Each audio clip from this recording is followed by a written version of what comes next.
The night I got back from a client dinner, I hadn't even made it into the living room before I heard hushed voices coming from the bedroom. Chloe's voice wasn't loud, but every word dripped with venom. I just don't get how a woman as beautiful as you ended up with a guy like Leo Vance. He struts around his suit all day, but he doesn't actually do anything. He's lazy, entitled, can't even pour himself a glass of water. A woman like you is just slumming it with him. I stood at the end of the hallway, my fingers tightening into a fist. A small, bitter smile touched my lips as I leaned against the wall, silent. Megan sounded hurt. He wasn't always like this. When we first got married, he was so thoughtful. Chloe scoffed. That was an act. What's he like now? You ask him to go shopping, and he says he's in a meeting, then sends his assistant with you and sells you a few grand like that settles it? Yeah. Megan sighed. My mom's health has been so bad, and I don't really have a career to fall back on, so I rely on him for everything. But now he doesn't even have time to have dinner with me. You're just too easy on him. Chloe's tone shifted, becoming more insistent. Megan, you need a reality check. He doesn't care about you. If you don't divorce him, I'm going to lose all respect for you. A man like that is undateable. I glanced down at my phone. A new text had just popped up. Mr. Vance, the financial documents for the public company we just signed are in your email. Confirmed wire transfer of $10 million. I marked it as read, tossed my suit jacket onto the couch, and loosened my tie as I walked slowly toward the bedroom. The door was ajar. I stood in the doorway, my eyes fixed on the two figures on the sofa. Go on. Don't stop now, I said, my voice cold, unable to hide the sarcasm in my eyes. Megan's head snapped around, her face frozen. Chloe stared for half a second before forcing a laugh. Oh, hey, you're back. We were just chatting, girl talk. I ignored her. I walked to the coffee table, pulled a file from my briefcase, and dropped it on the glass surface. Megan stared at me. What is that? The divorce papers. I met her gaze. Since you think I'm so worthless, you shouldn't have to put up with it anymore. Megan's eyes widened in shock. Are you serious? Weren't you just saying we're not right for each other? I said flatly, I'm setting you free. Chloe jumped in. Whoa, Leo, you can't be serious. You and Megan have been together for years. Years. I let out a cold laugh and looked at Megan. In the 3 years we've been married, you haven't done a single day of housework. You wanted to start a business. I gave you the seed money. You didn't want kids. I respected your decision. You said your mom needed money for the hospital. I had my assistant set up a recurring transfer of $20,000 a month. My gaze was sharp, my words like knives. And now you're telling me I'm out messing around. That I've wronged you? Megan's lips trembled. She couldn't say a word. Chloe tried to play dumb. Oh, come on. There must be some kind of misunderstanding. Shut up. My voice dropped, cutting her off. You're pretty good at meddling in other people's marriages. I tossed a pen on the table. Sign it. I'll be better off without you two. The room was silent for a full 5 seconds. Megan looked at me, her eyes, once filled with dependence, now completely empty. Her voice was shaky. You've changed. I stared back at her. No, I've always been this person. You're just the one who gets twisted around by a few words from someone else. She gritted her teeth, grabbed the pen, and signed her name, tears streaming down her face. It's signed. She threw the papers back at me, her voice defiant. You're right. We're not a good match. I nodded. Starting tomorrow, your credit cards will be frozen. The housekeeper, the driver, the household accounts, all of it will be terminated. I'll also be transferring the responsibility for your mother's hospital account back to you. What? What do you mean? I looked at her. You said I wasn't good enough for you. Let's see how you afford the life you want without me. Without waiting for a reply, I turned and walked away without a single look back. Outside, the night air was cold, a sobering slap to the face. My assistant was already waiting by the car. He got out and opened my door.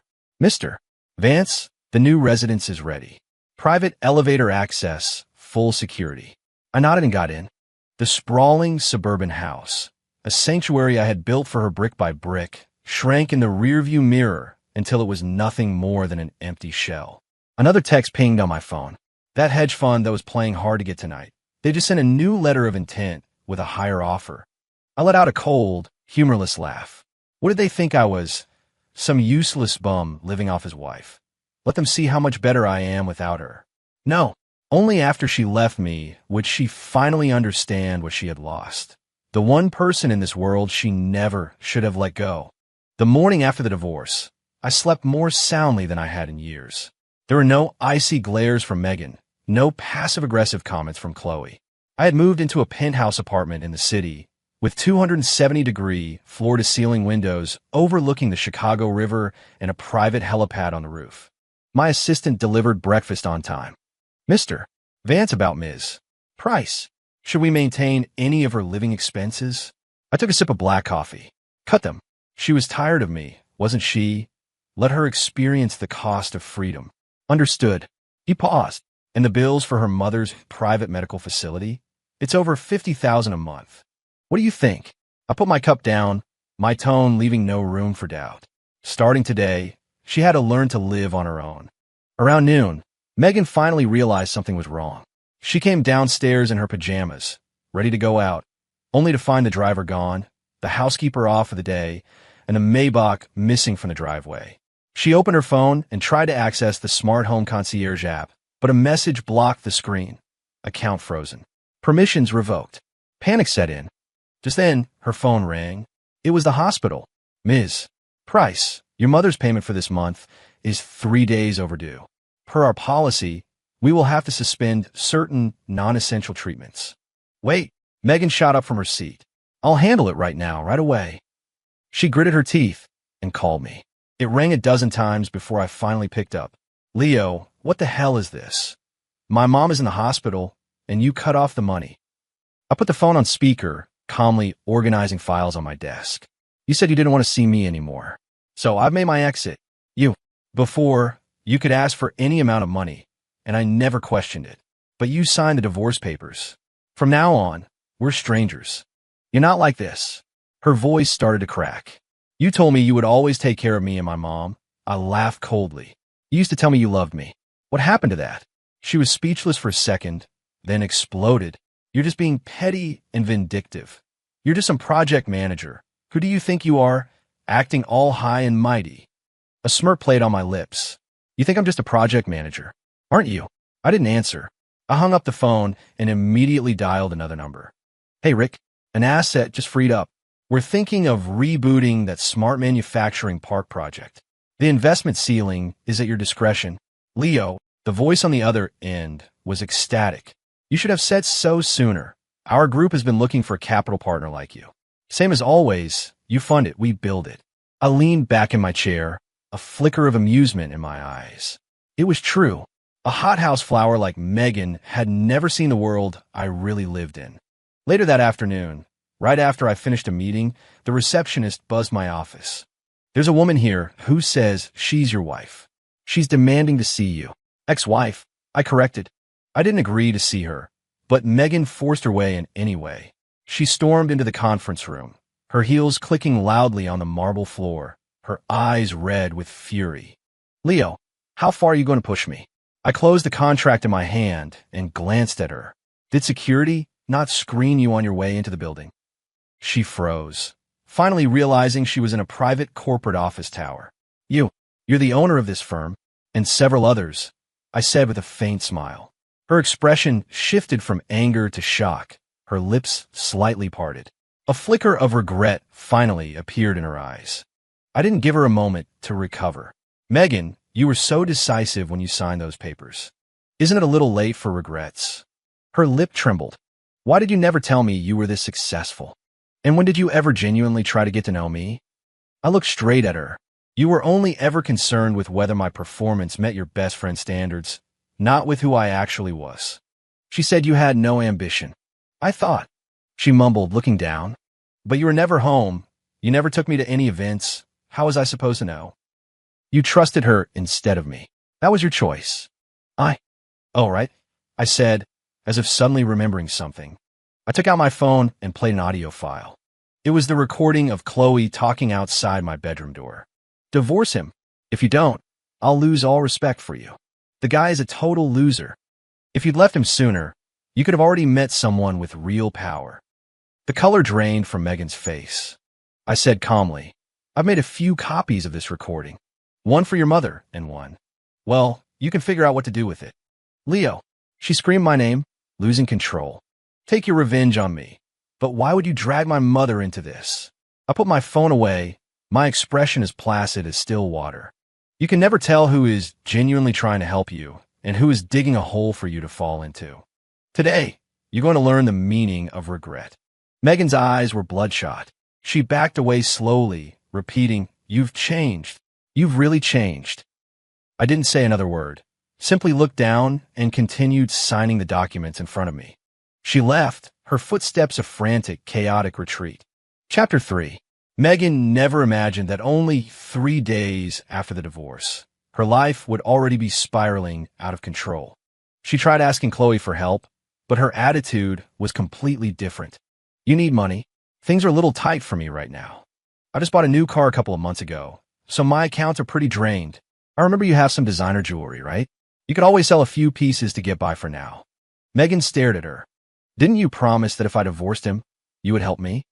Chloe laughed, a hint of annoyance in her voice. "I said that for your own good. Did you really think I was going to support you forever? How could you? You've changed. Don't be so naive, Megan. You're divorced now. You have to stand on your own 2 feet." Megan stood frozen, watching the woman she once called her best friend become a complete stranger. A block of ice settled in her chest.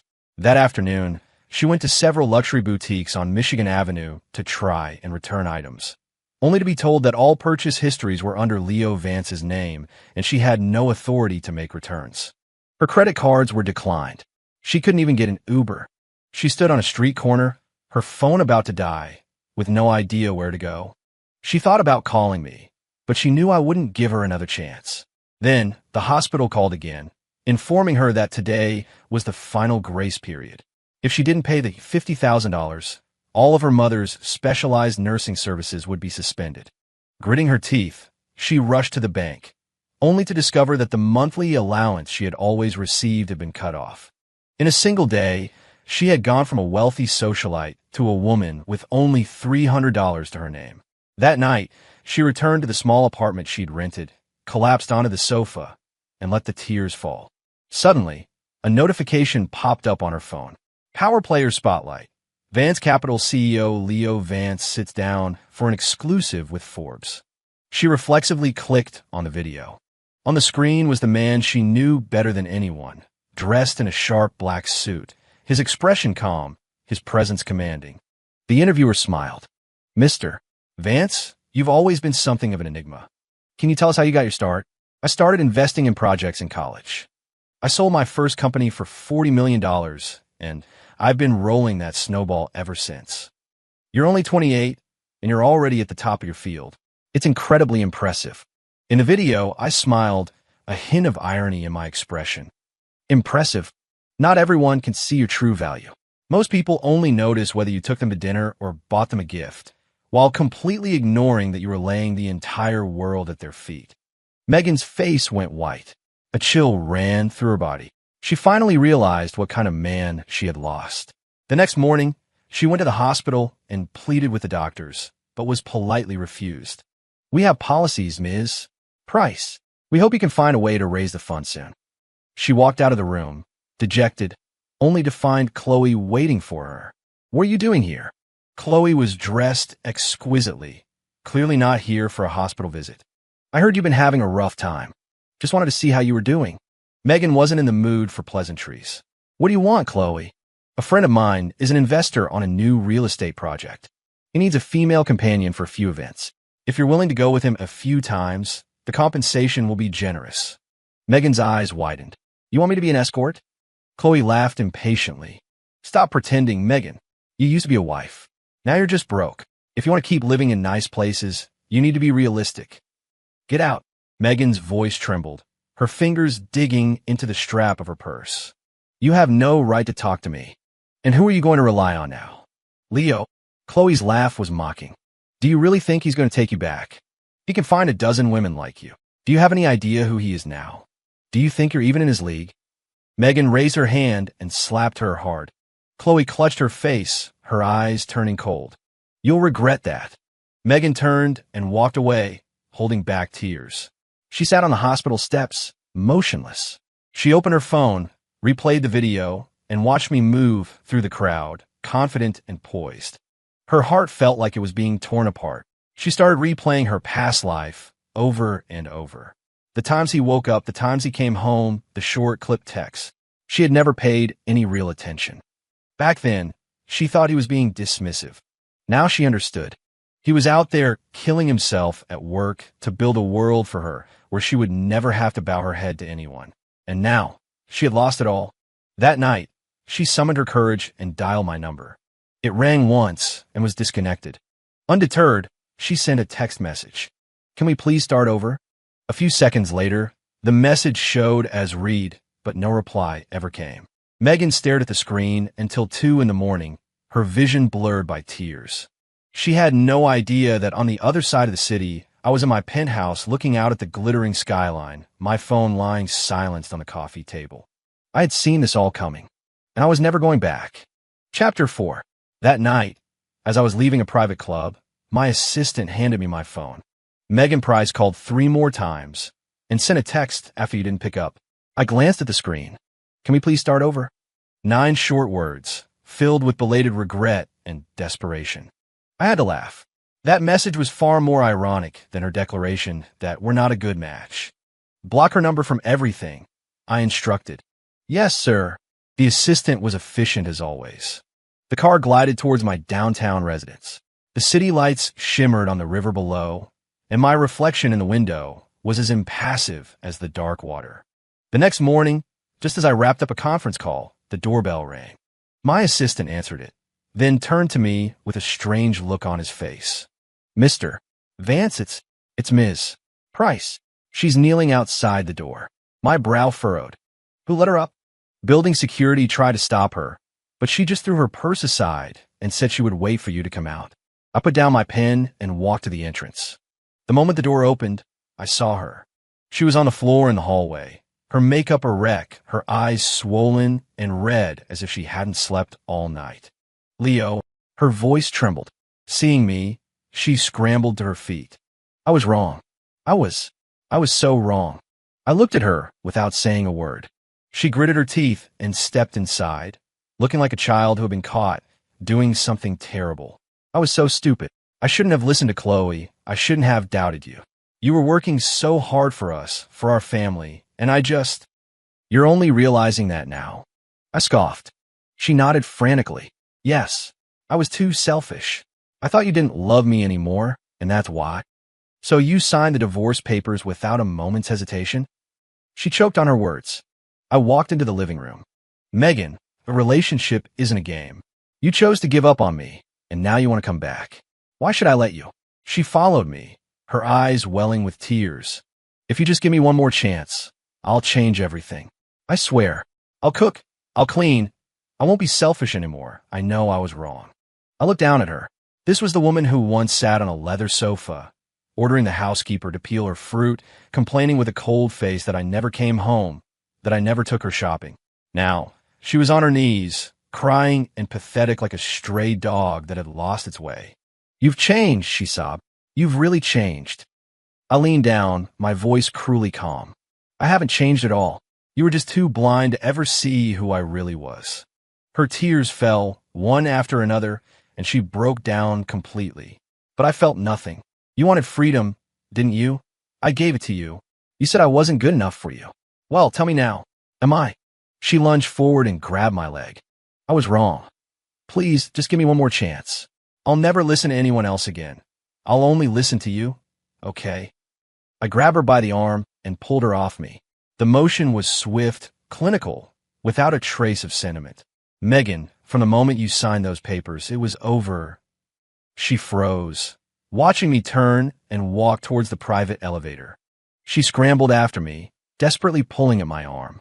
"I really can't live without you."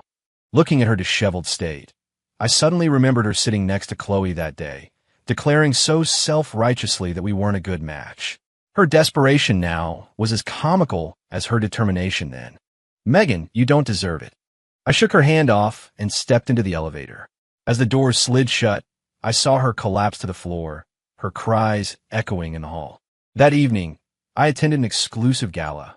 The event was held at the most prestigious private club in the city, an invitation-only affair for people with a net worth north of $1 billion.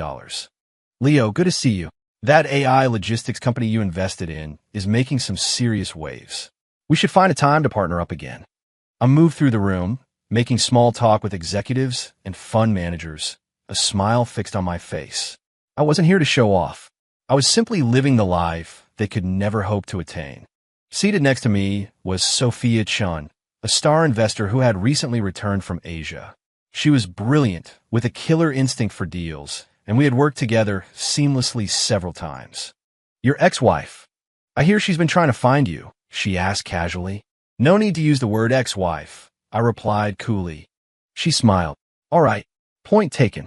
I raised my glass, my gaze drifting out the floor-to-ceiling windows to the city lights below. Some people, once you lose them, are gone forever. And me, I had stopped waiting for her a long time ago. Chapter 5.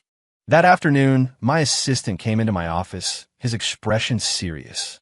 Mr. Vance, we found something on Chloe Reed's background. I took the file. After flipping through just a few pages, a sarcastic smile formed on my lips. She was better at hiding things than I thought. Chloe Reed. 3 years ago, she founded a shell company called Prestige Culture. Last year, it started receiving significant, regular fund transfers from a real estate firm, Helios Development. My eyes narrowed. Helios, the same company that lost out to us on that downtown land acquisition project last year. The very same, my assistant confirmed. We suspect she was a plant placed close to you by our competitor. I closed the file. Keep an eye on her. I didn't make my move immediately. Instead, I started setting a trap. The next day, I had my PR team arrange a media briefing, inviting a curated list of financial journalists and several well-known venture capitalists. The official reason was to announce a new round of funding. The real reason was to give her a stage. Just as I predicted, Chloe heard about the event and called me. Leo, it's been a while. How come you haven't called? Her tone was breezy, as if nothing had ever happened between us. Been buried in projects. I've actually got a media event tomorrow. You should come. Of course, she said, her voice brightening. I'll have to make sure I'm dressed to impress. On the day of the event, Chloe arrived in a stunning red dress and sky-high heels, clutching a limited edition designer bag. She looked every bit the part of Tycoon's girlfriend. I intentionally had her seated in the front row of the VIP section, right in the spotlight, giving her all the respect she craved. As she sat down, she smiled at me. This is more like it. An event this big. It wouldn't be right if I wasn't here with you. I didn't reply, only gave a subtle nod towards the A/V booth at the back of the room. 5 minutes later, the presentation began. But as the slideshow moved to the project introduction segment, the screen suddenly flickered to something new. It was an audio file. Chloe's voice filled the room, as clear as if she were speaking into a microphone. You see, a stupid woman like Megan doesn't deserve him. All she knows is shopping and brunch. I'm the one who should be by his side. I just need to give her one more little push, and they'll be done for good. He's suspicious of me now? Please. At the end of the day, he's a man. He's not immune to me. Once he leaves her with nothing, I'll be there to pick up the pieces. A wave of murmurs swept through the audience. Chloe's face turned white. She shot to her feet, screaming, "Who's playing that? Turn it off." Every journalist in the room raised their phone, cameras flashing. Investors whispered among themselves. A few even got up and walked out. I stood up slowly and spoke into the microphone, my voice calm. Those were Ms. Reed's own words. I have never authorized her to be involved in any of my business affairs, and any personal association we may have had is now over. I invited you all here today to clarify that the integrity of our company's inner circle is not to be compromised by outside interests. With that, I stepped off the stage. The spotlights followed me, but all eyes were on Chloe. She stood there, exposed and humiliated before fleeing the room in a panic. 2 days later, the headlines were everywhere online. Vance Capital CEO's rumored girlfriend, exposed for manipulating relationship for financial gain, publicly disavowed by firm. Suspected corporate spy, financial trail of Chloe R. Reveals ties to competitor. Blacklisted, Chloe R. Dropped by brands, social media accounts deleted amid scandal. Her life had been completely upended. and Megan, at her mother's hospital, finally heard the news. That night, she called my office landline, her voice weak and urgent. "Leo, can you come to the hospital? I have to tell you something." I had no intention of going, but then she said, "It's about Chloe. I need to tell you things you don't know." I laughed coldly. What I already know is more than enough. "Please, just hear me out. It's really important." I was silent for a moment. 1 hour. Meet me at the hospital entrance. She was standing under a dim yellow streetlight, wearing a hospital gown under her coat. She looked like she had lost weight. "Chloe was plotting against you from the very beginning," she said, her first words an ironic confession. I was so stupid back then. I trusted the wrong person." "You were definitely stupid." I cut her off. "But not because she tricked you. It's because you never bothered to tell the difference between what was real and what was fake." "I know." She looked down, her eyes red. "But what you don't know is that 2 years ago, she tried to secretly add you on social media with a fake profile. She tried to get photos of you at hotels. She was determined to get leverage on you. And she succeeded. I know it's too late to say anything now." She looked up, her voice hoarse. "But I never wanted to hurt you. I was just so dumb." I looked at her, silent for a long moment, before finally saying, "Your mistake wasn't being dumb. It was being blind. From the very beginning, you refused to see the truth." She shook her head, as if trying to argue, but realized she had nothing to say. I turned to leave. She called out behind me, "Did you ever love me?" My footsteps paused. "I did. And now?" I answered softly, "I don't hate you anymore, but I don't love you either." The night wind blew past me as I got into my car. In the distance, she stood under the streetlight, hugging herself, looking as helpless as an abandoned child. But this was the path she had chosen. Back at the office, my assistant handed me a new contract draft. "Mr. Vance, this is the formal partnership agreement from that overseas AI firm. It's just waiting for your signature." I picked up the pen and signed my name, my mind clearer than it had ever been. I looked out my office window. Sometimes you have to be betrayed once to see things clearly. And from now on, I would show no mercy. Megan reappeared in my life 2 weeks later. I was in a company meeting room, about to sign a major international merger agreement, when my assistant quietly entered. "Mr. Vance, Megan Price is downstairs. She says she has to see you." I didn't even look up. "Tell her to leave." My assistant hesitated. "She says she has a recording of Chloe that she needs to give you, about a deeper level of conspiracy." I finally raised my head and looked at him. "Send her up. 5 minutes." When she walked in, her face was pale, her eyes filled with a desperate panic she couldn't hide. "Leo, I'm not here to cause a scene," she began immediately. "I know you don't want to see me, but I had to tell you this." I leaned back on the sofa. My tone is detached, as if I were addressing a stranger. "Go on." She took out her phone and played a recording. In this audio, Chloe's voice was even more venomous, more explicit than before. "Megan has no value anymore. Divorced, unemployed. Does she really think Leo will take her back? That's hilarious. I already used her to get what I wanted. She was just a pawn. Leo thinks he's wise to me now. It's too late. Once I get Leo to have a falling out with his partners, this company will be mine for the taking." After the recording finished, I picked up my coffee and took a sip. "You can keep that for yourself. It's of no use to me." Megan was stunned, her face instantly turning ashen. You don't care." "I saw through her games a long time ago," I said with a cold smile. "Did you really think I needed you to warn me?" She looked down at her tightly clasped hands, her voice barely a whisper. "You knew all along, but you never said a word to me." I set my cup down, my gaze chilling. "I did warn you. You just never believed me." "I was so stupid then," she said, her eyes turning red. I thought you had changed. You were cold, distant, always putting work first. I never realized you were the one quietly shouldering everything." I didn't respond, just watched her talk. "Do you know how much I regret it now? Every morning I wake up and I think, why did I believe her so easily? Why was I in such a hurry to get a divorce? I shouldn't have done it. I really shouldn't have." She suddenly rushed forward and grabbed my hand, her voice choked with sobs. "Can we please start over? Just one more chance. I'll change. I'll be a better person. Megan." I cut her off, pulling my hand away, my eyes sharp. Do you think I could just turn back time? The speed with which you signed those papers should tell you everything you need to know. There's no going back. She froze. I continued. Before the divorce, the only person you ever saw was yourself. You thought I lacked ambition, that I wasn't romantic, that I didn't understand you. And you were right. I didn't understand you. All I knew was how to give you the best life possible, to give you freedom, to even cover your mother's exorbitant medical bills. But in your eyes, none of that mattered.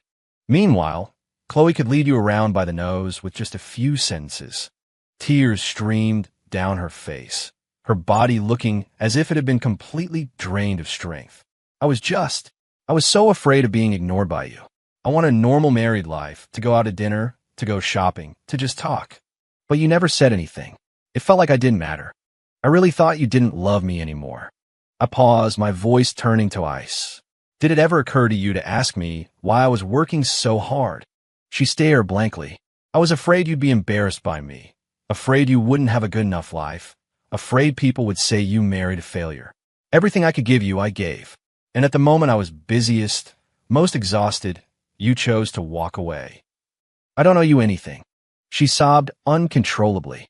I know I was wrong. I finally understand. I stood up, looking down at her. I don't need you anymore. And I don't love you anymore. She looked up. But did you ever love me? I did. I paused, looking her straight in the eye, and said word by word, but you didn't deserve it. She crumpled to the floor, covering her face and crying. I didn't give her a second glance as I turned and walked out of the room. The moment the door closed, I felt nothing. Whatever affection, whatever effort, whatever patience I once had, all of it turned to ash the moment she said, "We're not a good match." That evening, the net finally closed on Chloe. We submitted the records of her illicit financial dealings with Helios Development to the authorities. Within 24 hours, she was taken in for questioning. As for Megan, she had finally been jolted awake from her dream. She had lost her marriage, her friend, and her self-respect. And most laughable part was, it wasn't until she had absolutely nothing that she could finally see who was real and who was fake. A few days later, I was having tea at my private club when a friend at the next table mentioned, "Hey, I heard your ex-wife is looking for a job." I didn't say anything, just offered a faint smile. He added, "It's going to be tough for her to make it on her own now." I replied, my voice light and dismissive, "That's not my problem." At 6:30 in the morning, a light fog still hung over Chicago. I stood at the floor-to-ceiling window of my office, a black coffee in hand, watching the sun slowly rise over the skyline. A landmark international merger agreement had just been finalized. As of today, 3 overseas subsidiaries were now under my name, officially bridging my firm's assets between Asia and Europe and cementing my status as a global player in finance. Mr. Vance Ms. Chun is here. I turned to see Sophia Chun striding into my office. She wore a chic, camel-colored suit, the picture of professional grace. She smiled, handed me a file. "Congratulations. The deal is officially closed." "Same to you," I said, taking the document and adding my signature to the final page. "It's always a pleasure." She paused, then asked, "So you're not planning on looking back this time?" I knew who she was talking about. I shook my head. Some people are worth it. Others are a waste of time. Sophia nodded, her expression relaxed. "Good. In that case, there's an exclusive gathering at the Starlight Plaza tonight. A few heads of international investment banks are going to be there. You should make an appearance." "I'll be there." She smiled. "You know, you're officially the hardest man to get a meeting with in Chicago." I raised an eyebrow, replying playfully, "So how did you manage it?" "I didn't use any back channels," she said, taking 2 steps before glancing back over her shoulder. "I came through the front door." At 10 o'clock that night, the top-floor suite of the Starlight Plaza was buzzing. The private gala was in full swing, a room filled with the city's most powerful and influential figures. I was holding a glass of whiskey, having just wrapped up a conversation with a few representatives from a foreign bank. As I turned to leave, I saw a familiar figure at the end of the corridor. Megan. She was wearing an ill-fitting evening gown, her makeup carefully applied, but unable to hide her exhaustion. She was standing outside a private room, clearly waiting to be granted an audience with an investor. Her eyes were filled with a nervy, subservient anxiety. She saw me and froze, then quickly looked down, unable to meet my gaze. I didn't break my stride. I walked right past her, as if she were a complete stranger. She looked up abruptly, her voice a timid whisper. Leo. I stopped and turned to face her. She forced a smile. I'm working for a small financing company now, screening projects. I was just brought along tonight to network. I said nothing, just watched her. Her eyes filled with a desperate hope. Could you give me a chance? I want to start over. I'd be willing to work my way up from the bottom, even as a junior analyst at your firm. Megan, I said, my voice steady, devoid of any emotion. You once stood right beside me. You held all the cards, but you're the one who threw them away. I've already closed that door. She stood there, stunned. It's not that I won't give you a chance. It's that you don't deserve a second one. After I said my piece, I turned and walked away. Sophia was waiting for me around the corner. She had seen the entire exchange, but said nothing, simply falling into step beside me. The elevator doors opened. I stepped inside, and she followed. Old flame? She asked. Ancient history. Any regrets? I thought for a second, then shook my head. No, I should thank her. She taught me a valuable lesson about human nature. She let out a soft laugh. So, what do you plan on starting your new life? I turned to look at her, my gaze deepening. Right now, as the elevator descended, I thought back to the early days of my career. Back then, I was driving a beat-up Honda, running myself ragged in all kinds of weather, hustling to close a single contract. Megan would be sitting on the couch at home, complaining that I wasn't thoughtful, wasn't romantic, wasn't ambitious enough. Now, I stood on a foundation of billions of dollars and a global empire, and she could never again enter my world. I returned to my penthouse after midnight. My assistant handed me a thick stack of invitations. Mr. Vance, these are the invitations for the next month. Global forums, high society galas, overseas investment summits. Would you like me to screen them? I flipped through a few of them, then smiled. Reject them all. All of them. That's right. I put the stack down. Starting today, clear my schedule for a week. My assistant was shocked. And where will you be going? On vacation. I walked out onto the balcony, the entire city spread out at my feet. Megan used to complain that I never even took her shopping. But the woman I wanted to be with now didn't need me to take her shopping. She could close a deal to buy the entire mall herself. What I wanted was never someone to compromise for. It was someone who could walk beside me at the summit, with neither of us holding the other back. The next morning, Sophia and I boarded a private jet to Iceland. As the plane ascended, sunlight pierced through the clouds. I closed my laptop, picked up a glass of champagne, and leaned back in my seat. My phone vibrated. It was a text message from Megan. I'm sorry. I finally understand. I didn't reply, and she would be waiting forever.